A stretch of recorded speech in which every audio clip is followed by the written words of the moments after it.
오늘 하나님 말씀의 제목은 우리가 어찌할꼬라고 하는 제목으로 함께 은혜 나누도록 하겠습니다.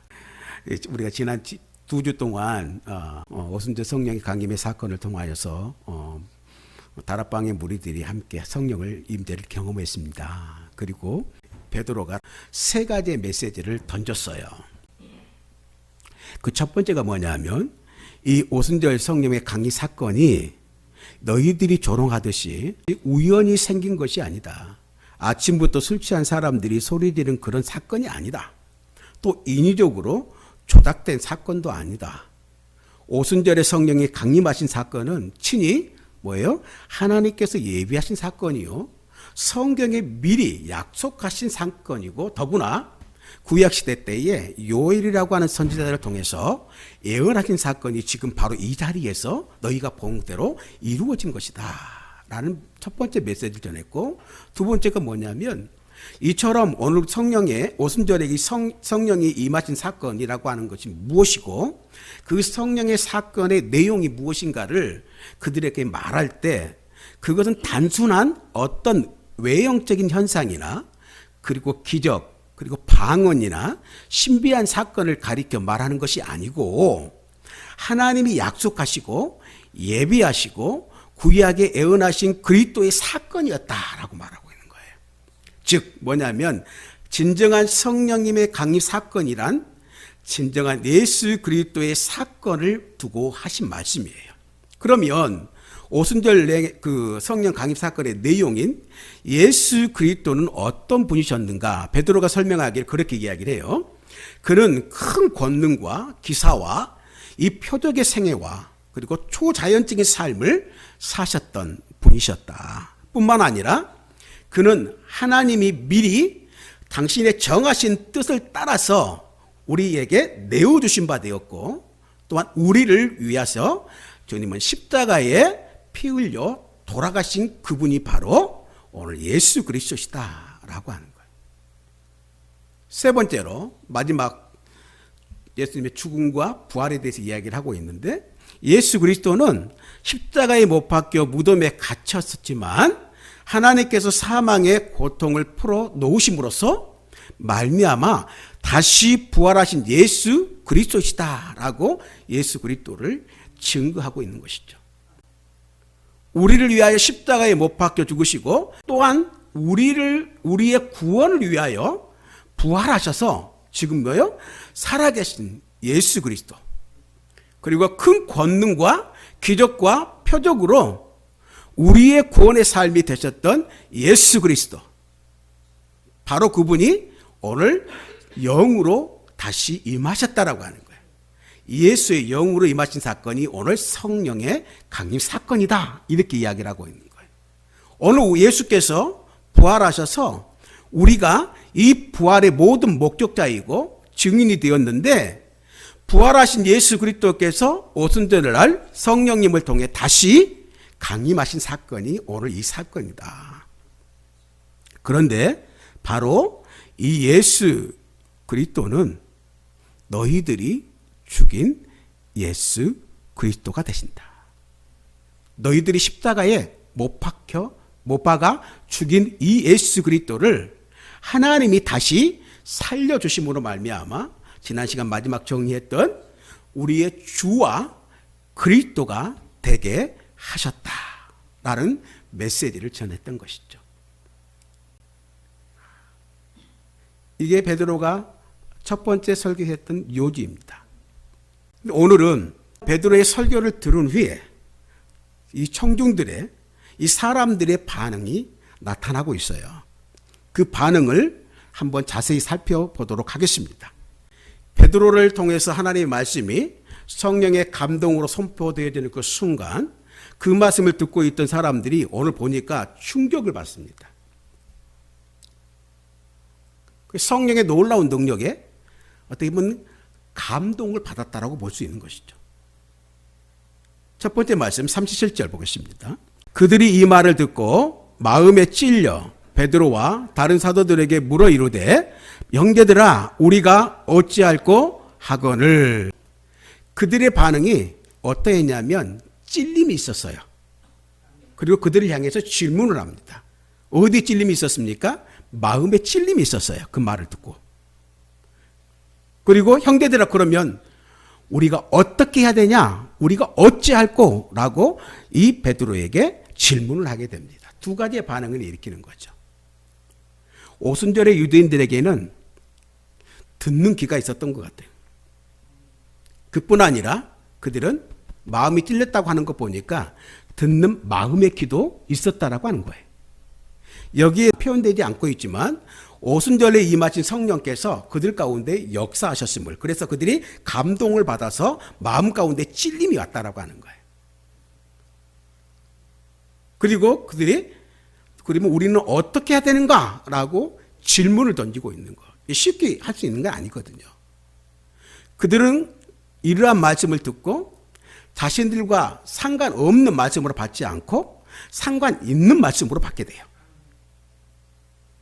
너희가 예수를 죽였다라고 하는 베드로의 그 설교.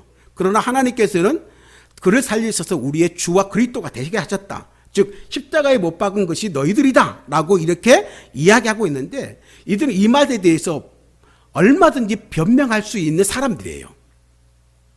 자신들은 그때 예루살렘에 없었다. 나는 직접 그 재판에 참여하여 예수를 십자가에 못 박으라고 동의한 적이 없다. 그러니 난 예수의 죽음에 책임이 없다라고 말할 수 있어요. 그런데 오늘 이들은 그렇게 하지 않았다라고 하는 거예요. 이 예수의 죽음과 관련이 없다라고 말하지 않았다라고 하는 거예요. 예수가 잘 죽었다고 생각했고 그렇게 허망하게 죽는 걸 보니까 율법의 저주를 받은 게 분명하고 그가 살아났다는 그 소문은 헛소문이라고 말했던 그 모든 것이 사실은 내가 예수를 죽인 거나 다름없다는 것으로 지금 인정하는 지금 상황이거든요. 그렇게 되면. 그 자리에 있었으면 나도 그를 십자가에 못 박으라고 분명히 소리쳤을 것이라고 그들이 동의한 거예요. 그들 가운데 오순절을 지키려고 막 독착한 자들도 있었겠지만요.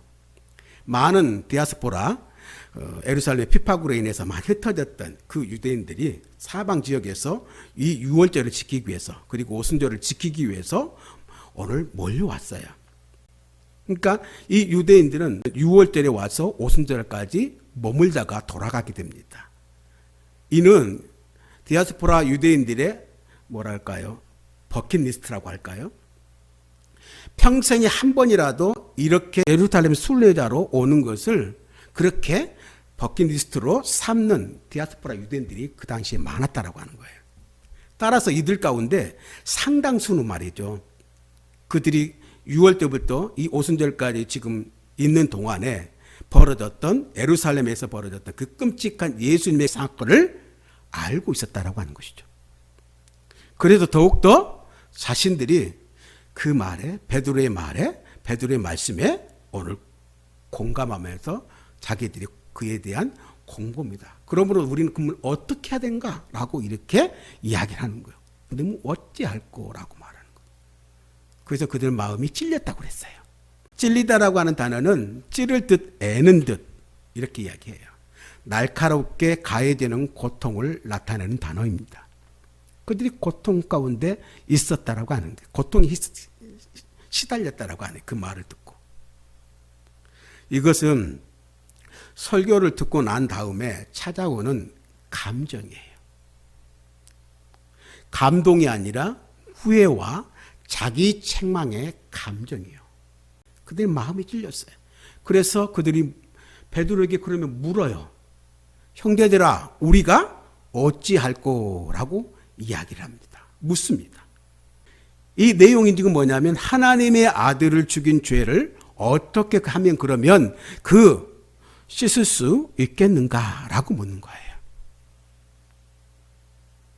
이렇게 큰 죄를 지었는데 우리가 어떻게 하면 좋겠는가 지금 묻고 있는 거예요. 이후에 7 집사 가운데 스데반이라고 하는 집사가 있는데, 스데반도 이 베드로와 크게 다르지 않는 설교를 하게 됩니다.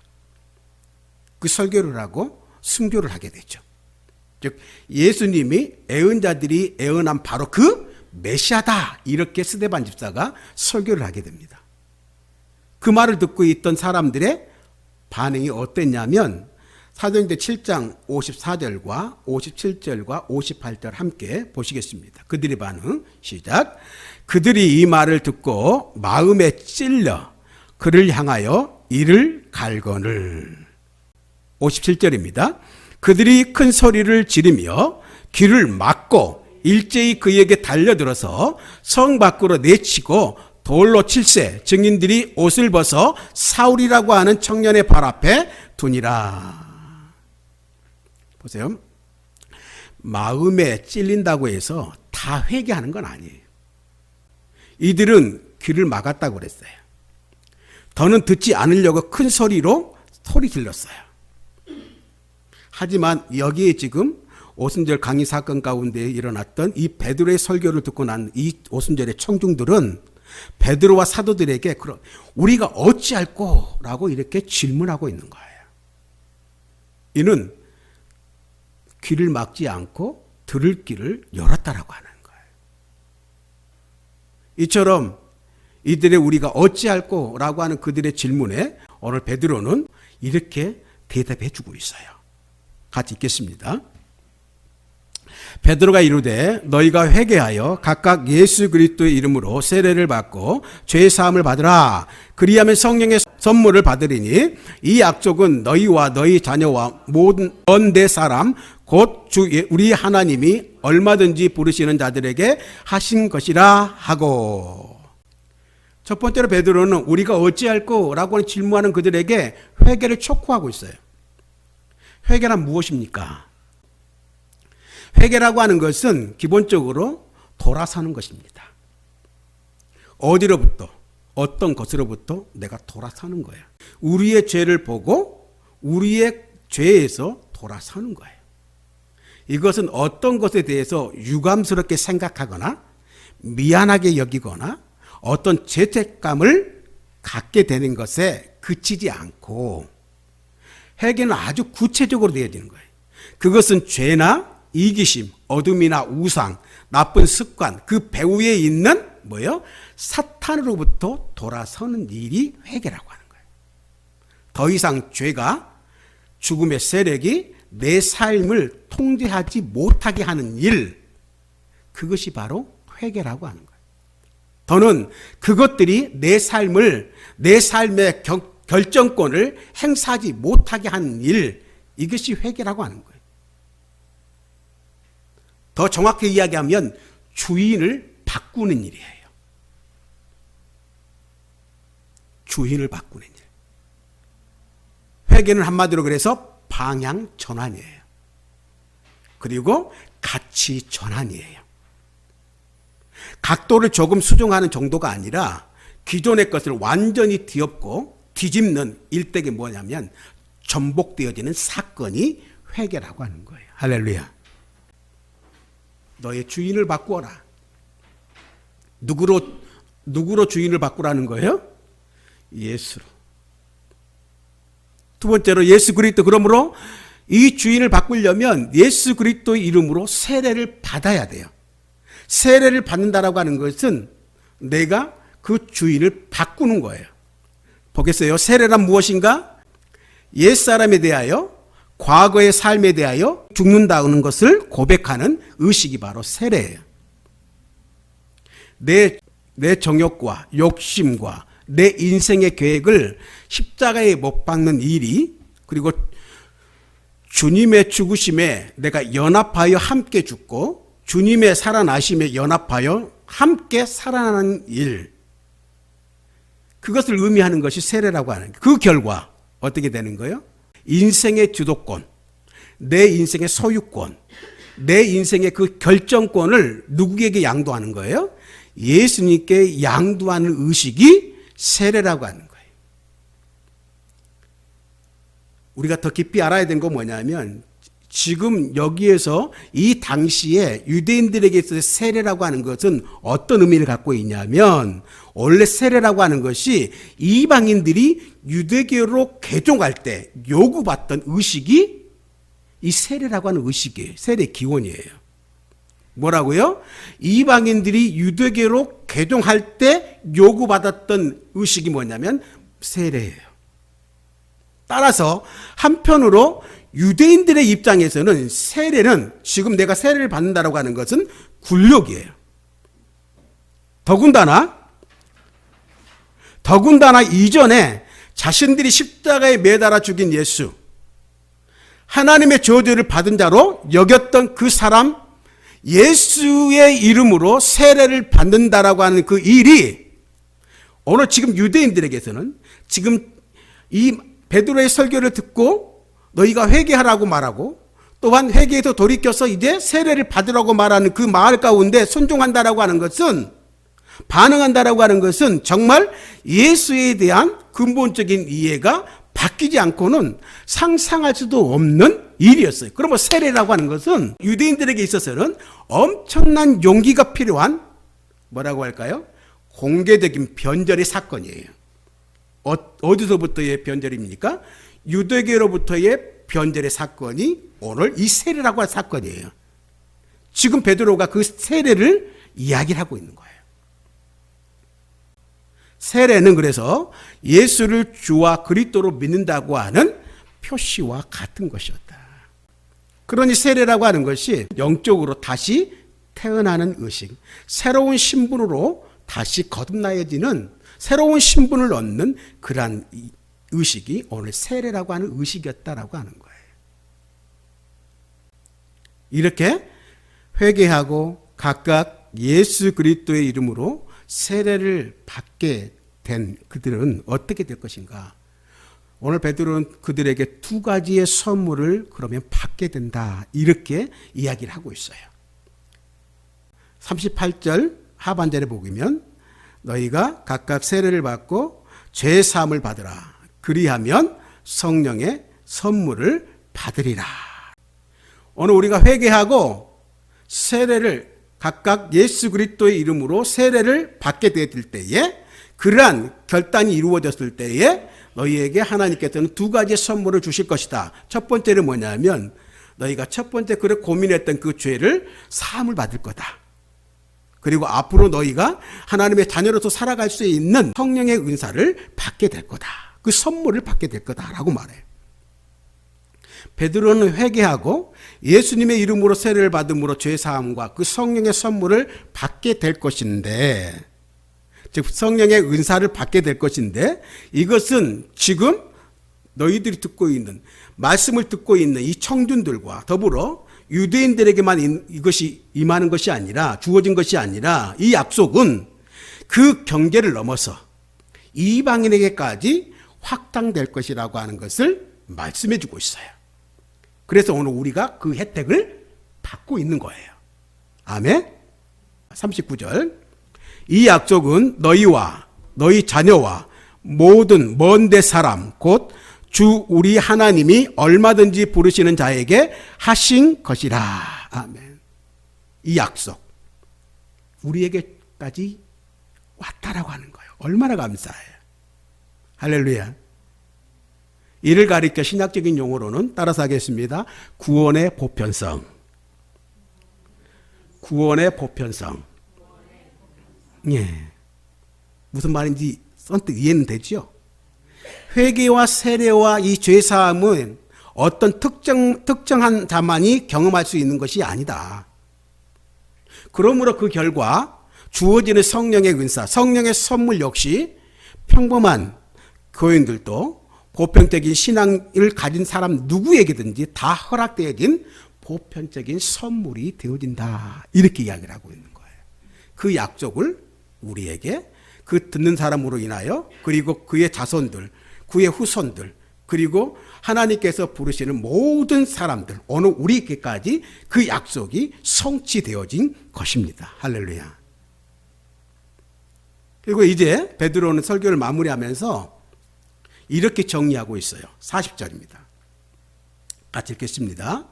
또 여러 말로 확증하며 권하여 이르되 너희가 이 패역한 세대에서 구원을 받으라 하니. 베드로는요, 오늘 말씀 가운데 신약 성경에 나온 것보다, 말씀 가운데 나온 것보다 뭐요? 여러 말로 확증하며 권면했다 이렇게 나오잖아요. 그 말은 무슨 말이냐면 이러한 설교를 하고도 계속적으로 부연 설교를 계속했다는 이야기예요. 훨씬 더 많은 가르침을 지금 전했다라고 하는 거예요. 그게 축약해 놓은 거예요, 지금. 기록이 안 되긴 했지만 훨씬 더 길게 설교했다라고 하는 것을 지금 의미하는 단어가 또 여러 말로 확증하며 권하여 이르되, 그 긴 확증과 그 권면의 요지가 뭐냐면 오늘 이 말씀이에요. 너희가 이 패역한 세대에서 구원을 받으라. 어디로부터 구원을 받아야 되는가? 이 패역한 세대로부터 구원받아야 된다고 그랬어요. 패역한이라고 하는 것은 헬라어로 스코리오스라고 하는 단어인데 구부러진, 이그러진, 왜곡된 뜻이라고 해요.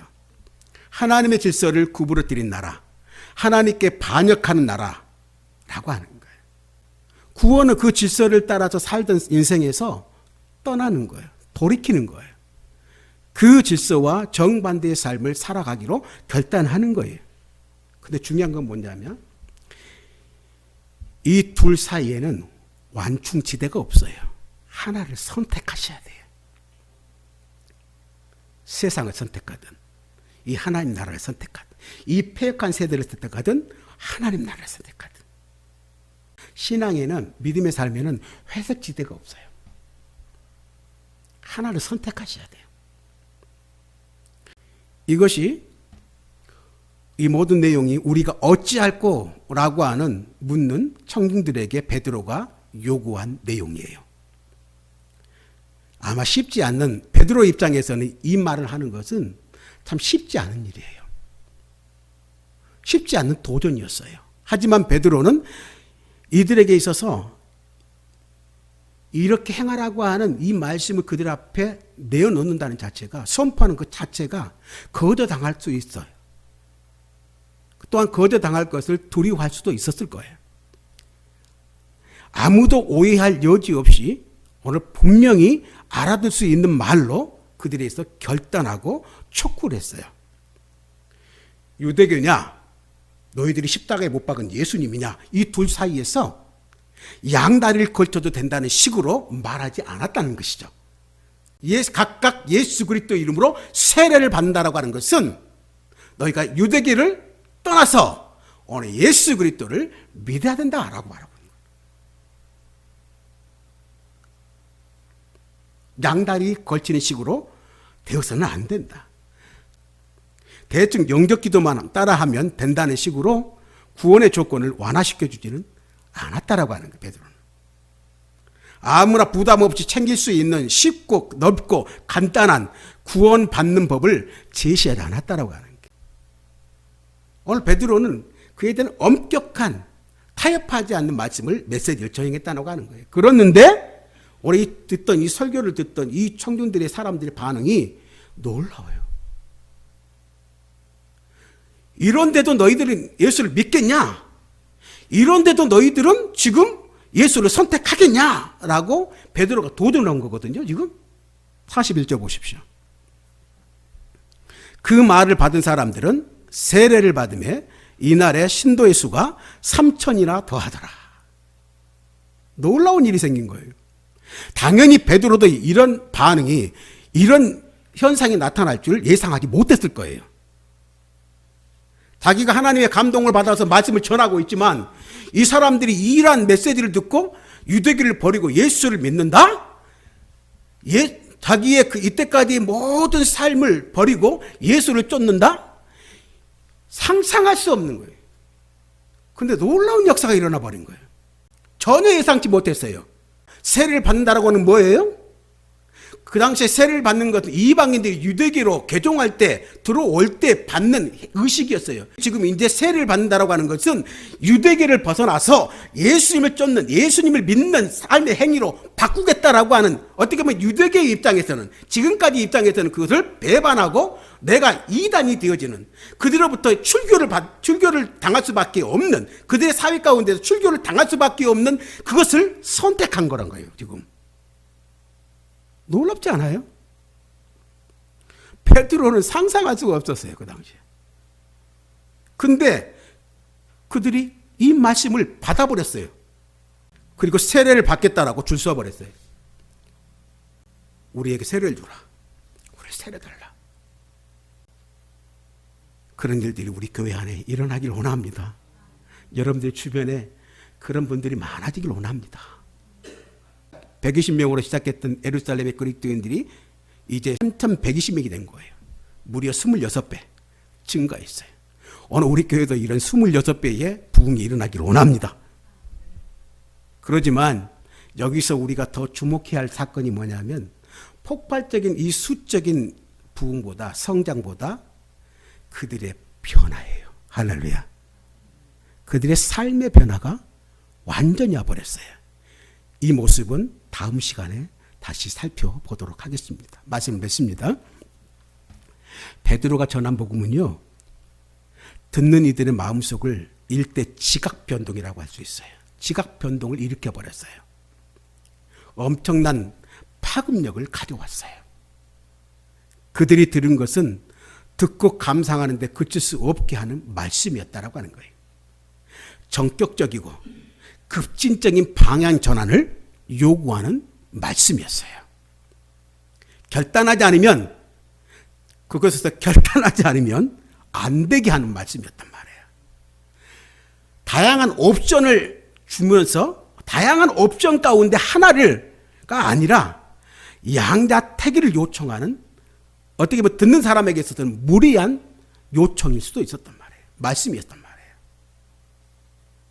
이에 말씀을 들은 예루살렘의 청중들은 우리가 그러면 어찌할꼬라고 하는 질문으로 제자들 앞에 나아갑니다. 그것은 뭐냐면 그간 우리가 어찌할꼬라고 하는 그 말씀의 내용, 그들의 질문 내용에는 뭐냐면 위에서 살펴봤지만 그것은 그간 자신들이 살아온 인생에 대해서 의문을 제기했다는 뜻이고, 그로 인해서 대안적인 삶을 내가 시작해 보겠다라고 하는 용기를 내서 질문한 행위란 말이에요. 이에 베드로는 회개하고 세례를 받을 것을 요구합니다. 베드로는 그렇게 또 돌아선 자들에게 주시는 하나님의 약속을 이야기해 주고 있습니다. 죄사함 약속, 성령의 선물을, 성령의 은사에 대한 약속을 이야기를 해 줍니다. 오순절의 청중들은 이렇게 양심에 애는 듯한 하나님의 호된 말씀을 그대로 받아들였어요. 그 말씀을 믿게 되었어요. 그렇게 하여 새로운 공동체, 초대교회 공동체가 시작되었어요. 여러분, 이제 우리 자신들에게, 우리 공동체에게 물어야 합니다. 우리 자신을 돌아보건대 우리는 이 패역한 세대에서 돌아서서 하나님의 나라 백성의 삶을 제대로 살아가고 있는가? 오늘 하나님이 원하시고 기뻐하시는 그런 하나님 나라의 백성으로서, 시민으로서의 삶을, 그 나라의 삶을 살아내고 있는가라고 하는 거예요. 바라기는 여러분, 우리는 하나님 나라의 언저리에서 맴도는 회색지대의 그 인생으로 그쳐지지 않기를 원합니다. 그 하나님 나라의 언저리에 머무는 것이 아니라 이제는 그 나라에 들어가서 그 나라의 하나님 나라와 이 몸된 공동체를 위해서 더 깊이 들어가셔서 하나님의 몸된 교회를 든든히 세워가고, 그리고 하나님의 나라를 또한 확장시키는데 우리의 모든 믿음과 우리의 모든 신앙과 우리의 모든 역량과 우리의 모든 지혜를 모아서 헌신과 노력을 아끼지 않고 하나님 나라와 이 교회를 세워가는데 그런 하나님의 일꾼들이 되어지길 주님의 이름으로 축복합니다. 나 혼자가 아니라요, 우리 함께 살고 단지 살아남기 위해서 사는 것이 아니라요, 하나님이 주신 참 좋은 부흥의 공동체를 만들어가면서 살아가는 우리 한우리 공동체 사랑하는 성도들이 되시길 주님의 이름으로 축복합니다. 그런 우리들을 통해서 또 누군가가 새 생명으로 살아나는 것을 보고 또 보고 또 보는 생명의 공동체, 복음의 공동체가 되어지길 간절히 축원합니다.